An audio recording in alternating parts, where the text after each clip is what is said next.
वेंकैया जी के बारे में अपना बात रखें।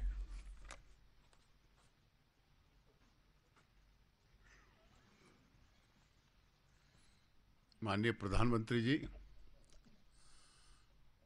माननीय वेंकैया जी, अडवाणी जी, जोशी जी और साथियों, आज का कार्यक्रम वैसे तो कल की वोट की तैयारी में था, लेकिन क्योंकि वेंकैया जी के भाषणों के संकलन का विमोचन माननीय प्रधानमंत्री जी ने किया, तो वेंकैया जी एक प्रकार आज के कार्यक्रम का केंद्र बिंदु बन गए हैं। और साथ साथ उनका एक ये बधाई समारोह भी हो गया है। वेंकैया जी की एक विशेष खासियत ये रही कि जो उनके साथी रहे हैं उनसे स्नेह तो करते हैं, उनको इंजॉय भी करते हैं। और वेंकैया जी के स्टाइल के बारे में शायद बीसियों बार घंटों घंटों हम चर्चा करके खुद भी आनंद लेते हैं। लेकिन इस सब में तीन चार चीजें अगर हम उनके भाषण पढ़ें, ये जो दो संकलन हैं, इसमें उनके वो भाषण हैं प्राय जो उन्होंने मंत्री बनने के बाद दिए हैं। कल रात को जब मुझे मिले तो मुझे लगा लगभग 5 किलो दोनों का मिलाकर वजन था। लेकिन भाषण जो थे, वो जो अडसुल जी कह रहे थे लंबे, वैसे नहीं है। इस पुस्तक में भाषण एडिटेड हैं और छोटे हैं, लेकिन उनमें से उनकी संख्या इतनी अधिक है और हर भाषण के साथ लिखा हुआ है कि किस तारीख को दिया और कहां पे दिया, किस संदर्भ में दिया। कुछ संसद के हैं, कुछ बाहर के हैं। इससे पहले भी उनका जो पहला संकलन आया था, वो उसके बाद आया था जब वो पार्टी के अध्यक्ष थे और एक विपक्ष में रहते हुए जो प्राय उनके भाषण थे अधिक उसमें वो थे। कुछ समय वो भी था जब वो अटल जी माननीय प्रधानमंत्री थे और वेंकैया जी राष्ट्रीय अध्यक्ष थे, तो उस संदर्भ के भी थे। इसमें दो तीन चीजें उनके बारे में विशेष रही। मैं अर्ली 70s से उनसे परिचय है और नजदीकी परिचय रहा। वेंकैया जी विद्यार्थी परिषद के कार्यक्रमों में और जेपी के आंदोलन के दौरान आंध्र प्रदेश विश्वविद्यालय के छात्र संघ के अध्यक्ष होते थे, तो दिल्ली आते थे। उसके बाद इमरजेंसी में जेल में रहे पूरा समय। इमरजेंसी के बाद चुनाव लड़े, विधायक बने, आंध्र प्रदेश के संगठन के अध्यक्ष रहे और पूरे राज्य में इनकी एक बड़ी पहचान तब बनी जब एनटीआर की सरकार को डिसमिस किया राजीव गांधी जी ने और इंदिरा गांधी ने और बहुत बड़ा आंदोलन हुआ उनके समर्थन में और एक बहुत प्रभावी वक्ता के रूप में पूरे आंध्र प्रदेश में इनकी स्वीकृति बनी। उस वक्त ये ज्यादा तेलुगु में या अंग्रेजी में बोलते थे, लेकिन बाद में दक्षिण से आते हुए भी हिंदी भी बोलनी खूब सीख ली। तीनों भाषाओं में बोल देते हैं और कई भाषण तो ऐसे हैं जिसमें तीनों भाषाओं का प्रयोग कर देते हैं। ये इनकी, और उसके बाद दिल्ली महामंत्री बनकर आए, राष्ट्रीय अध्यक्ष बने, सांसद बने, मंत्री बने, फिर मंत्री से हटे। अभी तक इनके करियर का हम में से बहुत लोगों को ये याद नहीं होगा, शायद पहली पंक्ति वालों को भी कईयों को याद नहीं होगा, जो अगर एक सबसे हाई पॉइंट है, ये जो प्रधानमंत्री ग्राम सड़क योजना है, जो पूरे देश में इतनी लोकप्रिय हर सांसद के लिए, उसके जन्मदाता ये थे। कुछ समय के लिए जब ग्रामीण विकास मंत्री बने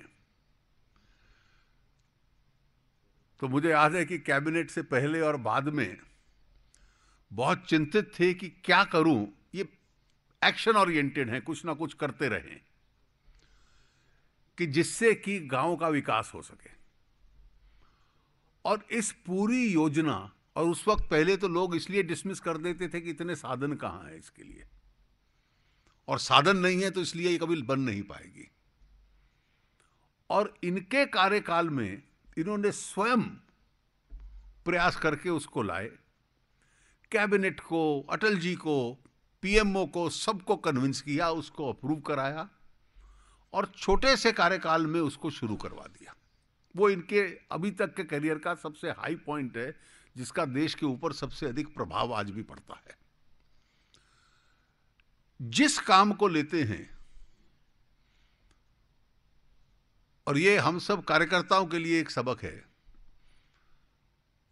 कि केवल ये नहीं कि मुझे जिम्मेवारी मिली है, ये पूरी उसकी ओनरशिप ले लेते हैं। पार्लियामेंट्री अफेयर्स मिनिस्टर थे, उसके बाद दूसरी जिम्मेवारी इनको मिल गई आईएनबी, देखो, अर्बन डेवलपमेंट के साथ। लेकिन दोनों सदन कैसे चल रहे हैं, एक से दूसरे में भागते रहना, और पार्लियामेंट के दौरान पार्लियामेंट ठीक चले उसकी ओनरशिप लेना, जिसका अभी कहा गया कि खूब बाइट देते थे। कोई ऐसा सरकार का आलोचना ना हो जिसका उत्तर रह जाए देना, क्योंकि हमेशा उसकी ओनरशिप ये स्वयं लेते थे, उससे भागते नहीं थे। और जब एक बार ये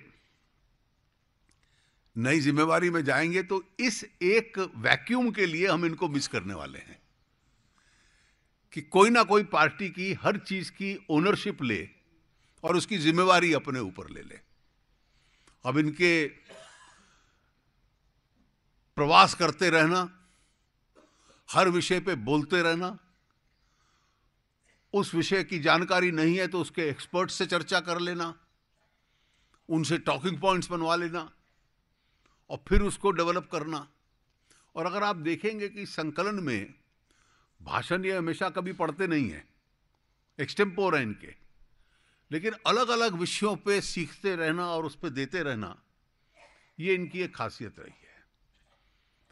और कम्युनिकेशन स्किल में अपनी तीनों भाषाओं का प्रयोग करना, रिदमिकल वर्ड्स, ऐसे शब्द ढूंढते रहना जिसको अंग्रेजी में कहते हैं जिनकी फोनेटिक सिमिलैरिटी हो, सुनने में जो एक जैसे लगे, और उसका ये प्रयोग करते रहते हैं। मुझे लगता है कि एक प्रकार से इनका जो पूरा व्यक्तित्व है वो ज्योग्राफिकली इन्होंने कहां कहां ये भाषण दिए और कितने विषयों पे दिए, कि कोई राजनीतिक कार्यकर्ता मंत्री की जिम्मेवारी होते हुए भी कितना टूर कर सकता है। और वेंकैया जी कुछ दिनों में एक कॉन्स्टिट्यूशनल अथॉरिटी बन जाएंगे, हम लोगों से थोड़ा अलग होंगे, तो उनका ये पुराना स्टाइल कैसे इवॉल्व करके बदलता है, हम सब बड़ी नजदीकी से उसको देखते रहेंगे। अब इस नई जिम्मेवारी में कई बार किसी दूसरे के लिखे हुए भाषण इनको पढ़ने पड़ेंगे, वो बहुत कठिन काम है इनके लिए। और हाउस के अंदर दूसरों को बोलने देना और खुद चुप रहना यह भी बहुत बड़ा चुनौती का काम है इनके लिए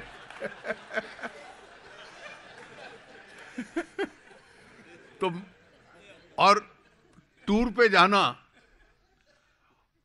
कई बार आनंद कुमार जी और मैं, हमारा खूब मजाक चलता था वेंकैया जी के साथ कि जैसे ही अगर एक दिन या 2 दिन के लिए शनिवार रविवार को पार्लियामेंट बंद है तो 2 दिन में ये 4-5 स्थान पे हो आते थे, कार्यक्रम कराते थे, वहां मीडिया को एड्रेस कराते थे, कार्यकर्ताओं के घर हो आते थे, किसी की शादी अटेंड कराते थे, किसी के यहाँ कोई ट्रेजेडी हो गई तो घुमाते थे। अब बहुत संयम की जीवन जीना पड़ेगा, तो इसलिए एक नई पारी आपने शुरू की है वेंकैया जी, आपका बहुत बहुत अभिनंदन। निश्चित रूप से हम लोग जीतेंगे और मुझे लगता है कि ये जो एक परिवर्तन लाएगा, इसको आप कैसे एडजस्ट करेंगे, हम इसको बहुत नज़दीकी से देखेंगे। लेकिन मुझे लगता है कि ये आने वाले दिनों में एक नई जिम्मेवारी इस देश के हित में आप बहुत खूबी के साथ निभाएंगे और राज्यसभा भी एक रचनात्मक प्रकार का सदन देश की राजनीति के लिए बन पाएगा। आपके नेतृत्व में बहुत बहुत अभिनंदन।